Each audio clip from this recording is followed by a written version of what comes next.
What's going on, everybody on YouTube? I hope you're having a fantastic day. If you're new to the channel, my name is Ryan and I love cars. Really just want to thank you so much for tuning into today's video, because this right here is my brand new 2020 Toyota Supra. I actually picked up this vehicle from Lexus of Rockville down in Rockville, Maryland. Yes, that's right. I drove 2 hours just to pick up this specific vehicle. And today, I'm going to tell you why. Now, the Toyota Supra is a vehicle that I have wanted forever. I loved the Fast and Furious growing up, and because of that, I actually decided to pick up this vehicle. Now, just a few weeks ago, I actually traded in my Subaru WRX. That vehicle was a lease, and unfortunately, I had to return it. I was looking for different ways to hopefully return it early, and I eventually did. With the used car shortage and everything, a lot of automotive manufacturers are allowing you to return your vehicle early. Why? Because they're just going to turn around and sell it for a higher amount. Now, I knew I wasn't getting another Subaru, and so I went to the dealer and expressed that, and they were actually willing to waive the rest of the payments. 4 months worth of payments, actually. Now, I know you're gonna say this is a BMW, it's a Z4, it's whatever, blah, blah, blah. But what this really is an amazing car, and I have loved it for so long, and I'm so glad that I am finally able and blessed to own this vehicle. Underneath the hood, we have a turbocharged inline-6 engine known as the BMW B58 engine. Yes, BMW, because this engine is actually made by BMW. Now, I know, I get it. Everyone wanted the 2JZ under the hood, but that thing is a 25-year-old engine. A beast nonetheless, but it's 25 years old. They're not gonna put an old engine into a new vehicle. And if you didn't know this, the B58 is actually known as the modern 2JZ. Why? Because you can toss a couple grand into this engine and it's easily making like 600 horsepower.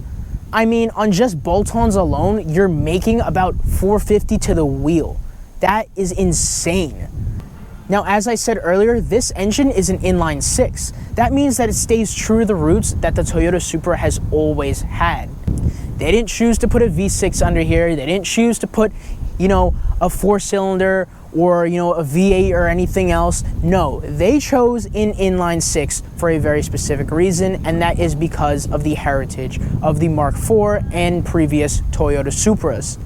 Now, in addition to that inline-6, this front fascia actually has a lot of Toyota Supra, or Mark IV Supra, should I say, sort of heritage or styling. As you can see, it has this massive front nose that sort of is reminiscent of the Mark IV Toyota Supra, as well as the headlights that sort of look like an updated version of the Mark IV Supra headlights. Now, in the rear, this vehicle actually looks completely different from the Mark IV Toyota Supra, and that, I think, to me, is a good thing. And that is because you don't want to sort of make it seem like you're trying to recreate the Mark IV Toyota Supra, because in that sense, you would let a lot of people down. Granted, you can say that they let a lot of people down by collaborating with BMW, but when was the last time BMW made a bad car? My favorite part about this rear end is the vintage Toyota Supra sort of script styling in the Supra badge. This right here was a staple of the Toyota Supra back in the day, and I'm so glad that they brought it back. Now, I purchased this specific vehicle for many different reasons. First of all, I'm a huge JDM fan, and yes, you can argue that this is more of a BMW than it is a Japanese car, but just look at it. The styling of this car is amazing, at least to me. And one thing that Toyota definitely made was the body kit. Yes, it's pretty much a Z4 just with the Japanese body kit, but that to me was amazing. Second, you can modify the heck out of it. The fact that I can spend 3 grand in bolt-ons and just toss it into this vehicle makes a world of difference. This car stock makes about 360-ish, and well, a lot of people say, oh, that's underpowered for the money and this and that. I do agree with you. For $55,000, which is the MSRP of this vehicle, you can get a lot more. However, like I said, I wanted a Japanese car. And Between, say, the $35,000 to $40,000 range and all the way up to the Nissan GT-R, there's kind of a huge gap in Japanese cars. There's really nothing to get in this sort of area.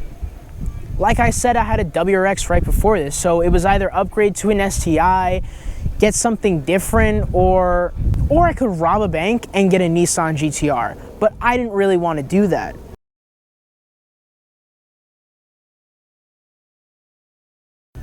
Anyways, guys, Hurricane Henry is about to hit New York City in just a few hours, so I'm going to end off this video with a couple of exhaust rips for you guys. And on that note, I just want to thank you guys so much for watching today's video. I really hope you enjoyed it. Please hit that like button and subscribe. Trust me, it goes a long way, and I would appreciate it so much.